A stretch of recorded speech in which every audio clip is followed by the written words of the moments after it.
Hello, hello, everyone. Welcome to Webinar Wednesday. I love doing these sessions because it's a great opportunity for me to teach, great opportunity for me to provide feedback for anyone who is joining us live. And also, I really like this opportunity because I get to show you some of the new things I'm doing, things that I'm trying, test. Really, this is a great way for me to show you some of the current and maybe even trendy things at times that you can try. So I'm hoping this session is going to help many of you out there who often have calls to close the deal, meaning you're working with clients, you're working with individuals that want to work with you one-on-one, whether you're a coach or instructor, or maybe you're trying to close some of these bigger deals. You're looking at things that are going to be partnerships, anything where you're going to be collaborating with someone. Maybe you're going to be going in and working with a organization and they're going to be hiring you to train their employees or train their team. Often having these types of calls is a great way to kickstart the sales process. It's a great way to get to know people. And also, it's a great way for you to spend some time with potential customers so that you always know who are the people who want to work with you, who are the people that are interested in working with you and would benefit from working with you. So without further ado, we're going to jump into some of the slides I prepared for you today. Now, when we talk about a discovery call, when we talk about this process, one thing I want you to kind of take away from today is that this is really a call that is all about how you approach it. There's so many different ways to do it. So we want to make sure we make it personal and make it really unique to you. But the key here is it's not just a call. It really is an opportunity for you to unlock sales. It really is a way that you can find new customers and clients. And in some cases, what I found is it's also helped me find new services to offer people because I'm in a more conversational environment. And therefore, I can find what someone's interested in. I can find out maybe where there's gaps in what we were offering and what they're hoping for. And if I'm looking to expand, this is a great way for me to do it. Now, for some of you, maybe this is the first time you've joined us on a webinar. And if so, welcome. I love doing these sessions. I'm very passionate about marketing, business, and really passionate about helping the vegan community. So no matter what type of business you have, whether it's a traditional food business or a business that offers services and support to individuals out there in the world, or you're just a vegan who knits and sells the great things that you knit, I am here for you. I really want to make sure that anyone and everyone out there that's a vegan can build a career that supports their lifestyle, supports their ethics, and really helps us kind of move the movement forward. So let's talk about a discovery call. The reason I wanted to start off with what's a discovery call is because we all don't define a discovery call the same. A lot of times there's confusion between a discovery call and a free consult. And one thing I want to kind of clarify today before we move any forward, a discovery call is not a free consult. They're very different. Now, you will hear discovery calls, sometimes called breakthrough calls. The idea or the reason why you're doing a discovery call is you're really setting up a mutually beneficial call. It's supposed to be a call that works really well for the person who you're trying to help identify or determine if you can help them with your products or services. And then you're also trying to figure out, are they a good fit for your products and services? Now, in some cases, people will never go through the discovery call process. Some people will be on your website and they'll sign up for your programs. They'll sign up for your products, especially anyone out here that has a higher ticket offering. I just want to bring that up because I think people think of this as just service-based. But if you do something in the hospitality space, if you offer products that have a little bit more of a high-end price to them, they're more customized, or there's something that people are going to be investing in for the future, meaning it's a $500 product, a $2,000 product, a $5,000 product. Discovery calls work really well, even though they're product-based businesses, because it allows you to have that dialogue that often people need to feel more comfortable to move forward. So don't think of this as like someone's expecting you to get on a call and answer all their questions and then they get off. This is really supposed to be the place where they get to understand, are you right, a good fit? Are you a good fit for them? Do you want to work with them? Is it the right space? All those things. So make sure you kind of go into it with that perspective, because I think sometimes we think we always have to do so much free, free, free to convince people to sign up. But the reality is everyone's time is valuable, and you really want to show up and make sure that this is going to be a good fit for you. Now, I'm not trying to make it sound like this is a heavy sales call. This is not a call where you're literally, trying to find out, are you going to buy? That's not what I mean. This is a discussion. This is a dialogue. This is a really safe space that you're trying to establish for people and for individuals. So definitely approach it that way. Now, for some people, there's always a question like, should I do discovery calls? Can I just facilitate things through email? I'm running out of time. I don't know if this is worth all my time. Not everyone's going to sign up. And that is the truth. Not everyone's going to sign up. But that's the same with any piece of marketing you put in place. When you send out an email, you prepare an email for everyone on your email list. But the reality is, 25% of those people may open it. 30% may open it on a really good email. Some people have open rates around 15, 18%. So you're always going to do a level of marketing that more than just more than just one or two people who are going to ultimately sign up are going to benefit from it. So therefore, I want to make sure when you think about this process, when you think about what you're doing, that this is truly for marketing. And great point. Yeah. Email is just not great for that back and forth. And sometimes you need that dialogue. Sometimes people have to ask those questions. Thanks so much, Chris, for posting that. That's a very, very, very good point. The other reason we want to think about discovery calls is the reality is people have to build some trust. There's a lot of people offering a lot of different services online. Often, many of us are in the business of helping people change their behavior, change their mind. We're helping people get unstuck. Or maybe we're asking them to invest in something or even invest in themselves. And we need them to think differently about the way they travel. We need them to think differently about the way they eat. We need them to think differently about how they approach financial decisions. Maybe you're a financial advisor. And because of that, people need a certain trust level. So therefore, we need a discovery call often to establish that so that a person knows there's a real person behind these business and this brand that they'd be interacting and working with. And then the other thing I just want to mention is we all could use some help with our sales skills. Sales is one of those tricky things. Often we believe or hope that we could just hire somebody at some point in time. And when I hire that person, they'll just handle all the details. That person can do the sales and get on these calls. But the reality is we all need to understand what our role is in being a sales advocate in the business, because we need to drive sales to keep the business afloat, to drive profitability. And not just that, what I really like about discovery calls is that, yes, you're going to talk to some people that are ready now. They are so ready to sign up. They just really needed to talk to you. And once you clear out 2 or 3 of their quick questions, they're ready to go. But you're also going to have people who talk to you now, but are going to sign up a month from now, 2 months from now.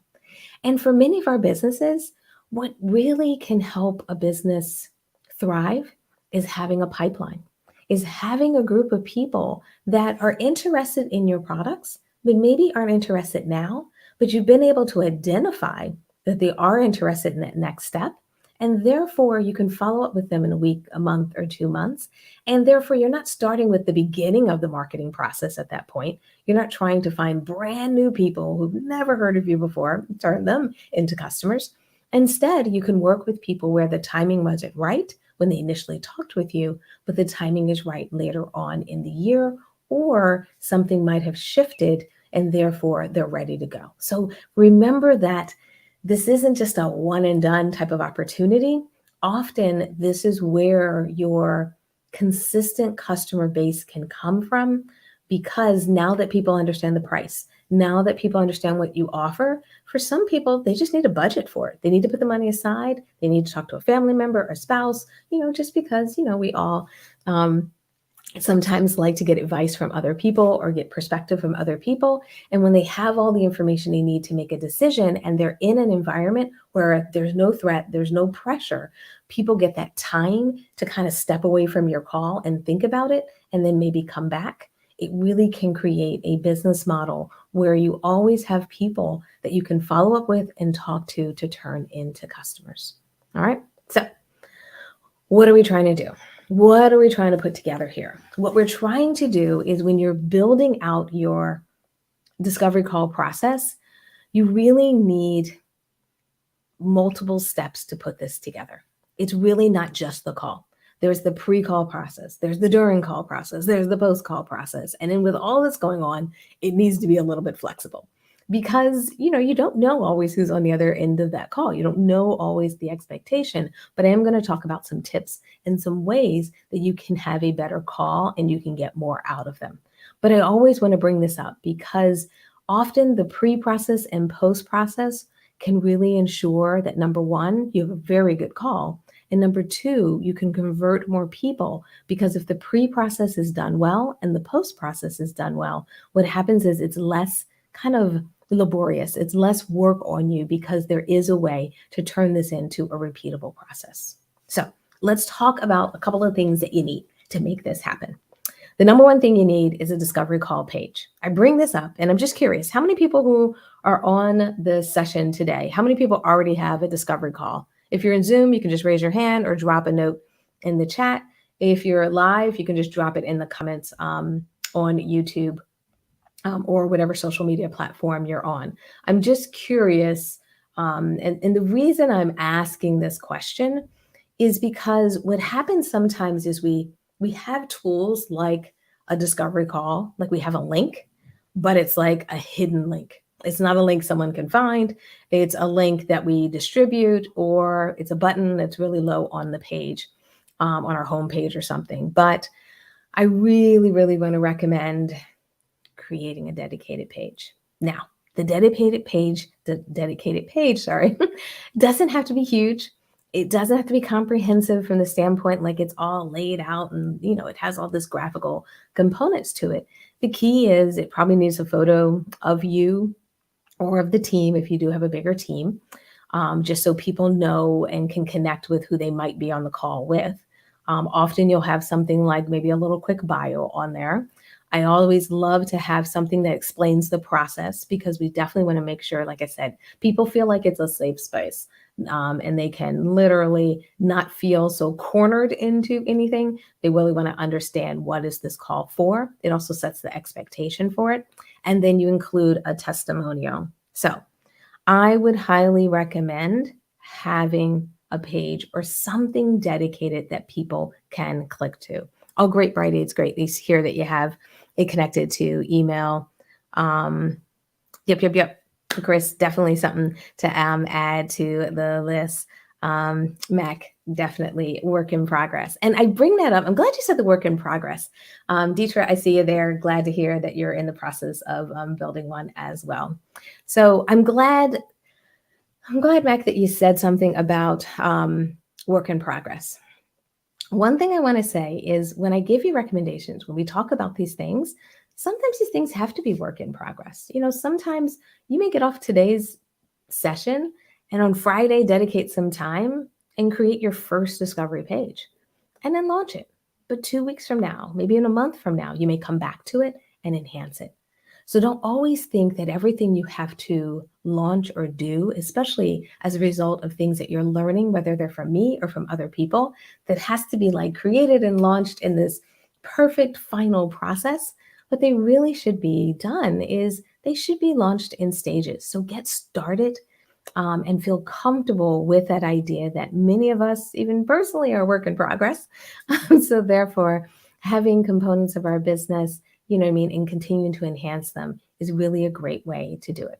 All right. Now, discovery call page. One thing we want to do is we want to have a link to book sessions. Now, the reason I bring this up is a lot of people will still use a traditional approach of using email back and forth to book calls. And I know often we all kind of feel, well, it doesn't take that much time, or I don't have that many calls and I don't book that many meetings. But I really, really, really want to impress upon you to get a booking system in place. Even if you only book right now 2 calls a week or 3 calls a month, the relief that you'll feel from booking calls and going back and forth and remembering, and also as your business expands, people are going to be in different time zones. And when you have to go back and forth and remember that they're in Mountain Time and you're in Eastern Time, or I have a lot of people that we'll meet with and talk to who are in Europe, and I'm doing the difference in times. And then recently, we've gone through this whole daylight savings time thing where, in the US, we tend to go forward a week before Europe goes forward. There's all these things that happen with time. And I don't want you to have to manage that detail. You're so busy that if you said 2 o'clock, but you forgot they were Mountain Time and not said a Pacific time, you'll just go back and forth and back and forth. And software systems allow people to adjust for it. They even give them the option at the bottom. You can see in this little white box on the page where a person can click on it and they can change it to a different time zone and see it. So I highly recommend using a booking tool. My favorite booking tool to use is Calendly, but there are a ton of other tools out there to use, and more platforms are starting to integrate booking into their system. So if you're using a CRM system, see if they already have a booking tool in there. I highly recommend using it. I use a tool called Honeybook for a lot of my proposals. It has a booking functionality in it as well, so I really, really like using it. But one of the other reasons I like Calendly is, number one, they have a free program. So for any of you that want to get started and you're like, I only do 3 of these, like I said, a month. I don't know if I want to pay for it yet. This is a way to get started and you don't have the cost, at least. So that's one thing. The other thing is the benefit of upgrading with Calendly does offer a paid feature. And what I mean by that is, yes, it will cost you to pay for Calendly, but the paid feature I'm talking about is if anyone does any coaching. If you do actually set up sessions where people would pay for an hourly session, a 2-hour session, or anything like that, you can use the same platform to do that. Calendly will allow you to connect it to a Stripe account, and a person, when they book, and this is not discovery calls, these are coaching calls. When they book for a coaching call, they can actually book and pay at the same time, which can be a huge savings of time for you. If in the past you used to book and then send invoices, or people would pay you through PayPal and then you'd book a call. It really helps your business streamline itself. And I love tools that allow me to do one thing in my business, like a discovery call, and also allow me to do another portion of my business, like coaching. The other thing when you talk about discovery calls, it's so important to think about the time you want to dedicate. I'm showing you this calendar here because I want to show you when I set up my discovery call schedule, it's not all 5 days of the week. Now, I have this whole process I have around what days I do meetings, what days I don't do meetings. And for me, Tuesday, Wednesday, Thursday are really my meeting days. So I keep my discovery calls during those days because I use Monday as this thing I call a grind day, where, that's where I'm doing videos, that's where I'm writing content, that's where I'm planning. All of that really creative and concentrated time is in a different day than the day I do meetings. It, to me, feels like a different side of my brain when I'm doing meetings versus when I need to write. So what I want to recommend to you is to pick those days and pick those times. Be very careful. If it makes sense, like you use your mornings to prepare for your day, don't set up booking or discovery calls at 9 a.m. if you really prefer to use the first few hours of your day to prepare. It's so important that you create a specific space for these calls and find a balance for what you have. Does that make sense to everyone? To set up really a calendar that kind of works for you. The other thing I want to mention is time. I love to do these in a 20 or 30 minute segment. Now, the reason I like to do this in a 20 or 30 minute segment is because I do want to make this a concentrated and effective call. I find if I set them up for an hour, Then we just kind of talk and we really just have all this extra time. Also, it's harder for me to do a lot of discovery calls if I have an hour. I only have so many hours in the week. And I really find I can get through a very targeted conversation in 20 to 30 minutes. Now, I set mine up for 20 minutes, assuming that I'm going to have that 10 minutes extra in case we run over, because most of my calls are going to be 25 to 30 minutes. But I find putting that 20 minutes on there really sends the right message that, hey, we want to be efficient in this call. I want to make sure that when, the person who set up the call gets something good out of it, and that we get to really the root of the call. Often having these shorter time periods makes sense. How does everyone feel about that? Have you thought about the length of your discovery calls? Is anyone doing more than 30 minutes out there? I'm just curious. The other reason I like to keep them to 20 to 30 minutes is the way I manage my calendar is I normally don't do back-to-back meetings. I don't really believe in back-to-back meetings. I think it kind of creates a level of stress in your business where you kind of like can't get out of one meeting to get into the next meeting. So I normally leave a 30-minute break between my meetings. So having a 20 to 30-minute call keeps that kind of integrity in place so that if a meeting does go over, I always have time between the meeting that goes over to get to the next meeting. I always have time to grab water, grab, anything, print something out, give myself a few like meditative minutes, all of those things that I feel are so important to the health of us, especially individuals who are giving. When you're on these calls, you're giving a lot of energies, a lot of talk. It's a lot that you're putting on the table. So I like having that 20 to 30-minute block because it keeps that 30-minute window available till my next meeting, which could be a discovery call or could be another session. So I really, really think that's the best way to do it. And then the last thing that I want you to, I guess, kind of take away from this. And one thing in Calendly. Calendly will allow you to say on Tuesdays, I'm only available from 5 p.m. to 7 p.m. On Wednesday, I'm only available from 10 to 2. And you can even say I'm available from like 10 to 2 and from 4 to 6. So you can skip some hours in there. I bring that up because I do like a live broadcast every Tuesday. So what we do is we block off that hour and we make that not available in your, in my calendar so I don't have double bookings. The other benefit of using something like Calendly is Calendly will link to Zoom. So every time a meeting is set up in Calendly, Calendly will behind the scenes talk to Zoom and say, hey, I need a link. Zoom will send it a link, drop it into Calendly, and then email that over to the person who booked it. This integration they put in place about a year and a half ago, and I absolutely love it. So I highly recommend whatever system you use, make sure it integrates with the tool that you use to book your meetings.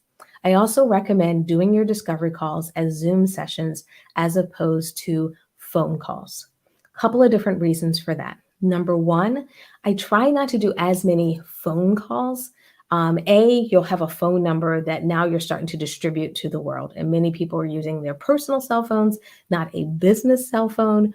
And I don't know how much you want your phone number to be, kind of on display and out there for everyone, especially for some of you who have smaller businesses or, just starting out. The other reason I like to do Zoom is because it really creates a different connection when a person can see you, when you can see them. The other thing is I find we talk about a lot of great things in a discovery call and people like to reference it and go back to it. So you'll have a recorded session that you can send them back to. Now, if a person doesn't want to be on camera, doesn't have a camera, all of those things, they can also dial into a Zoom call. So therefore, it still gives you the opportunity to do a voice call if that's really what works best for an individual, or maybe they're in a place where, it's hard to get great Wi-Fi. They can still dial in. But what happens is Zoom gives you the capabilities to do it all. So I really recommend thinking about a tool like that so that you can ultimately meet people, talk to people, and really build those connections. The other thing we started to put in place for our discovery calls is a questionnaire. This is something that we recently put in place. I can't remember how many months ago. Maybe last fall, maybe last summer. I can't remember, but fairly recent. And what we do, and this is that pre-part of a discovery call, is that we have a little document that I send out. It's literally a questionnaire. It has about, I think, 5 questions on it. And what we started to do is send this to people in advance before we have that meeting. And the reason I recommend that, the reason I say this is because when people jump on a discovery call, sometimes you have no idea what their question is. You don't know where they want to focus. You don't always have background on who they are. And remember, we said 20 minutes, 30 minutes. We want to keep it nice and sweet. I like that. Nice and sweet. Nice in the sweet spot. Love that, Chris. So if we want to do that, the best way to achieve that is to pull out things that normally take a lot of time, getting a background on somebody, understanding what their goal is, understanding what they would like to talk about on the call, understanding if they're interested in working with you. Like all of these things you can ask in a questionnaire. And when I say a questionnaire, I don't want it to be something that a person feels like they're applying for something. This isn't supposed to be that they're writing down, a complete explanation of everything that's happening in their organization or their health issues or, why they want to travel with you and so forth. But this can really get you some of that clarity. So when you get on a call, you can say, hey, you talked about your goals for this. I understand where you are with your business. Are you looking for support on this or this? Or in today's call, you mentioned 3 things in the questionnaire. Do you want to start with item 1, item 2, and then item 3? And therefore, you're going to be able to get through these calls quickly and really make sure that both of you walk away with something of value. All right. The other thing is, if you can, try to automate this process. Now, it's not the easiest thing to automate for many of you because it depends on how you're facilitating these surveys. Now, these surveys can be facilitated through your email marketing tool. If you're using a tool like MailerLite has a survey functionality. So you can actually send out a survey through MailerLite and get that information out. You can always use, the trusted tools that many people use, like, what's it called? SurveyMonkey. I think a lot of people use for surveys. I use an account called SurveyKit for my surveys. And then I also use my tool HoneyBook, which is my tool I use for, proposals and things like that. And it has a scheduling and questionnaire feature in it as well. So I do recommend that you get this out to people quickly, at a minimum 48 hours in advance. But I definitely feel like this can make a big, big, big difference. Oh, glad to hear, Brady, that you're loving MailerLite, sorry. All right. So let's talk about the call itself. Let's talk about how do we manage the call. Oh, you know what? Let me back up 1 second. Teacher, I saw your note. No worries. I'll see you when you get back. Any questions so far? I'm going to jump into the next slide, but let me know if you have any questions so far about how to set it up, Calendly, survey, any of that good stuff, because I do want to make sure I answer those questions for you. So next thing is, let's talk about during the call. The reason I love to talk about what happens during the call is because for some of us, these calls, they're not so comfortable. They're not things that we're all used to doing. And sometimes it can be hard to transition from, an open discussion to understanding, does the person really want to work with me? Should we be working together? That delicate balance can be really hard. And for some of us, we just feel so uncomfortable that we sit in this like passive approach. When we ask people questions, we tend to ask a very passive version of that question. So talking to someone, and in the end, I use the examples here because I'm working on a new course for cooking classes. So that's why it has classes in here, but you can substitute classes for coaching. You can substitute classes for products or anything like that. But if you were on a discovery call and you kind of were talking to people and initially you said, well, let me know if you have any questions about my services. That's a very passive question. Yes, it could maybe get you close to, are you really interested in working with me? But what I'd rather you ask a person is, based on what we talked about today, are you interested in working with us or working with me? I'd rather you ask that question. Based on what we talked about today, are you interested in one of our trips? Based on what we talked about today, are you interested in my coaching program?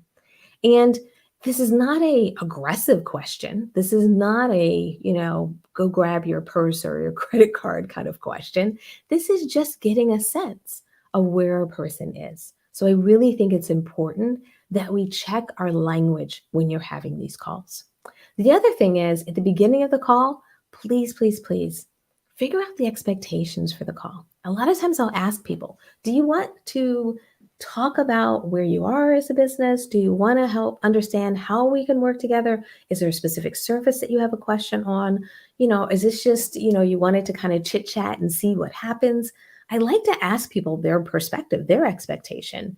Often people will give you pretty good clarity on what they're hoping to achieve. And what happens if you understand what they're trying to achieve, you're going to know because sometimes discovery calls can go down the sales path, meaning this is definitely someone who's going to become a customer. And then sometimes they're going to go down the path like I talked about before. This isn't somebody who's maybe ready today, but in the future. And then you also can have that, individual who just got on a call, wanted to kind of chit chat with you, and it's really not the right fit, really not the right time. And that's perfectly fine. It's great to know that, even though it can feel funny sometimes, but it's really good to get on that path. So when you set those expectations, I find you can really have a more productive call. And then the last thing is with those examples of people who are ready today versus people who are ready later, sometimes it's important to ask people when you should follow up with them because we're not trying to be aggressive. We're not trying to, I know we've all gotten those sales folks who like call, send out emails every day. Hey, did you get my email? Just bumping up the email. Just wanted to make sure. Did you have any questions? That's not what we want to be. And that's not how we want to approach it. Instead, we want to know what people's expectations are, even on the follow up. This is how you get to that post call concept. And what you want to do is you want to ask people, should I follow up with you next week after I send over the pricing? Should we follow up a month or so from now? Ask people what they would prefer. Now, some people are going to say, "Oh, I'll check in with you." And that's fine. If they say they're going to check in with you, you can respect their wishes or you can check in. Most likely that's going to be a 2 to 3 months. It's going to be a while down the line. But you'll be surprised when you ask some people, they'll be like, "Yeah, follow up next week cuz you know, whatever, my daughter's graduation's this week, so I'm busy and I got so much on my mind, so I just need a week to think about it." And by asking that question, you might have discovered that this is someone who's truly interested. They're just busy right now. There just happens to be the week that something else is going on. Just curious in the comments, how many people feel comfortable asking some of these questions? Like I have on here, like asking, would you work with me?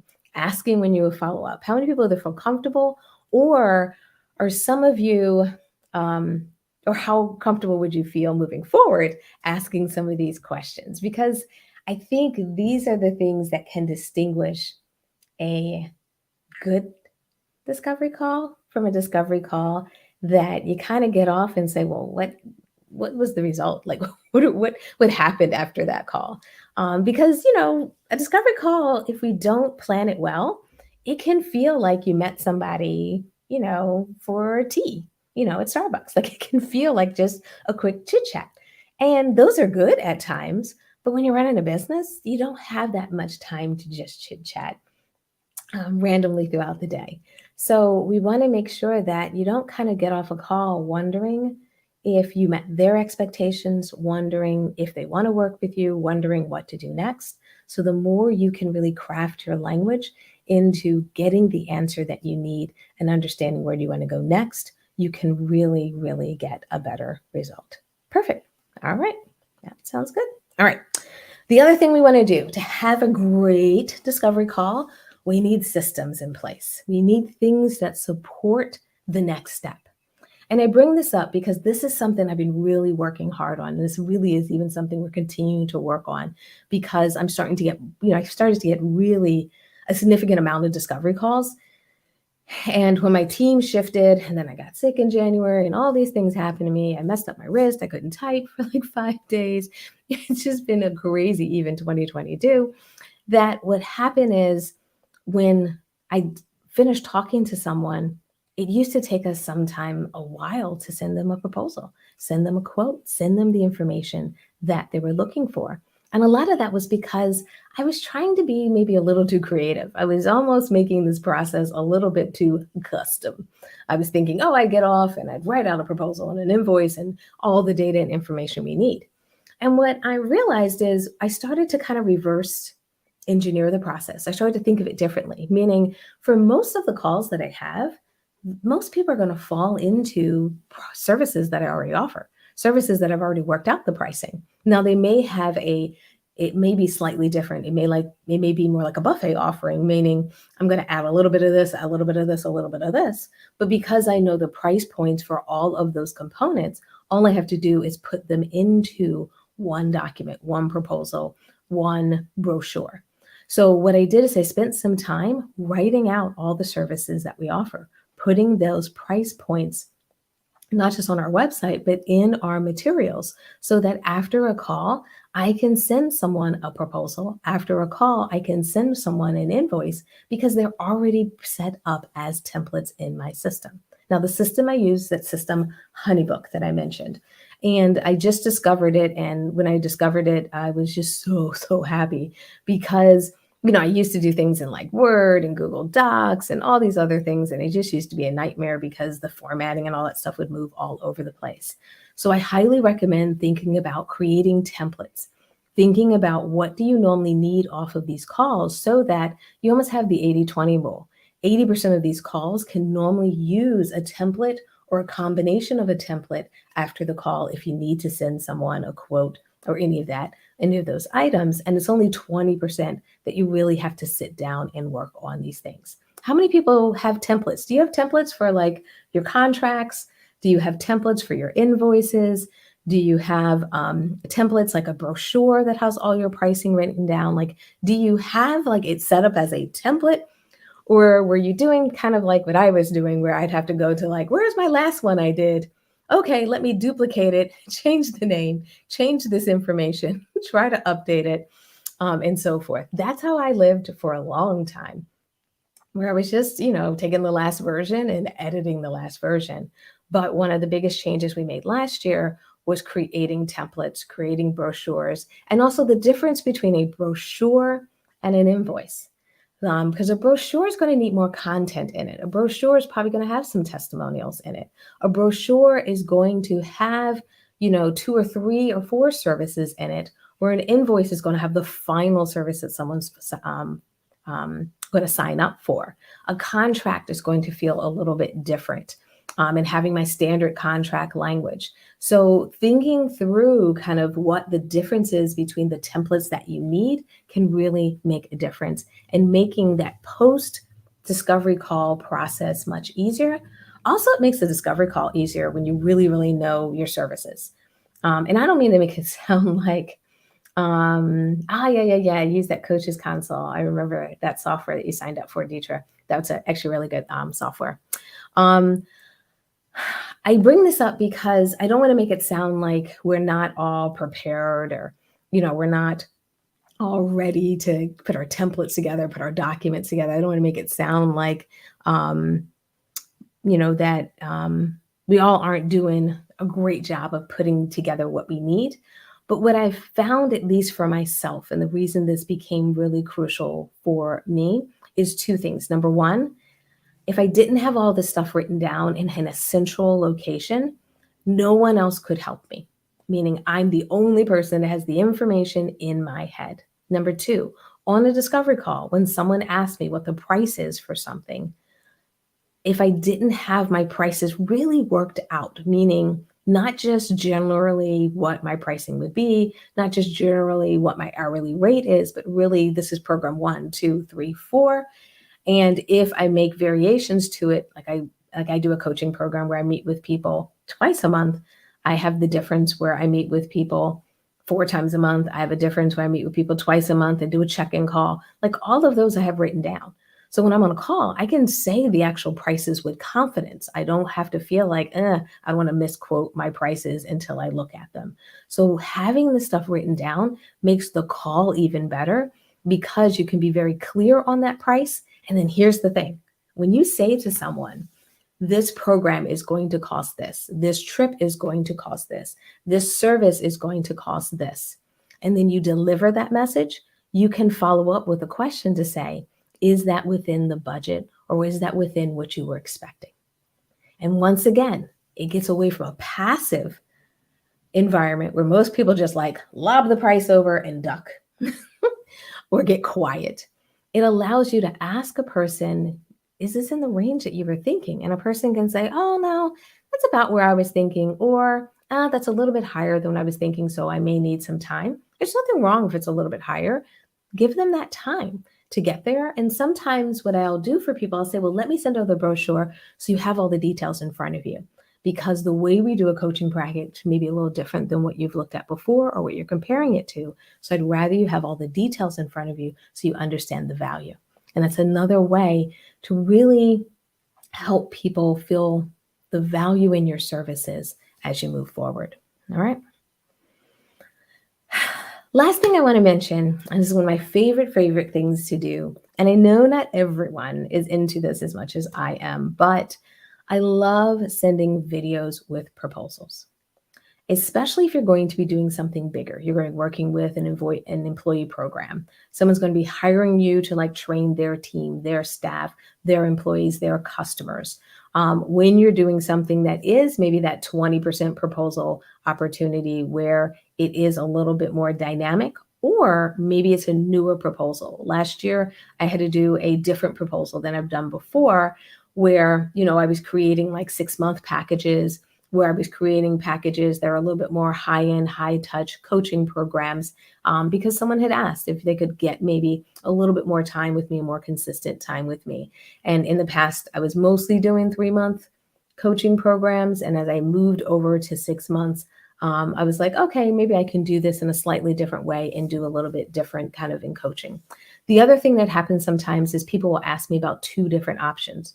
They'll ask me about package 1 versus package 2. And while you could just send them a PDF with package 1 and package 2, what I really love to do in those emails is send the links or send the data or send those PDFs, but also send a video. Now, I use a system or software called Loom. Loom will allow you to do a free 5-minute video, but there's a ton of other tools out there will do it. The reason I like Loom is because I don't have to email a video file. I can just send someone a link. But I love doing this because now people can hear my perspective. I can say, hey, attached in this email, I sent you 2 proposals. We talked about these options, but what I wanted to go over is the differences between them and what I want you to notice between these 2 options that I'm sending over to you. That's one way. Number 2, sometimes you get off a discovery call and you're like, you know what, I didn't mention this service, or I just realized that maybe they'd like this other trip, or I just realized that maybe they would like this other offering. And you may put in that additional pricing, and where you would have to like write an email to explain out why you've added a proposal or a different pricing that wasn't originally discussed. In a video, it can come across very different than in writing. You can explain yourself, I find, often a little bit better. People can hear your tone, your voice, they can see you looking at the camera, and it allows that kind of level of connection that I think can be very unique and very can be a great way for people to kind of continue to connect with you in this environment. So I highly recommend using a tool like that as one of your post discovery call techniques. All right. So that's what I have for you today. I left a few minutes. So if you have questions, if you have some things to discuss, my folks who are in Zoom, I am going to join you in a minute. I'm just going to say goodbye to our folks who are broadcasting and watching us through the broadcast. As always, I tell people to stay connected with me. Please, please, please jump on LinkedIn. It's a great way for us to stay connected, for me to see what's going on with you. You can see what's going on with me. So I just dropped that on the line there. And if my folks in Zoom, just hang tight because I'm going to open up and answer any questions that you might have there. And for everyone else who's been watching us on our live session, I just want to say thank you so much. So great to see you. So great to see you, Deidre. Thank you so much for putting comments in and being very, very interactive. It is wonderful to see you. And for anyone else who watches this as a replay, if you do have questions afterwards, please let us know. We're always around and here to support you and help you. And we so appreciate you joining us. So Zoom folks, hang tight. I'll be there in 5 seconds. Everyone else who's hanging out on our live broadcast, I will see you in our next webinar. Goodbye.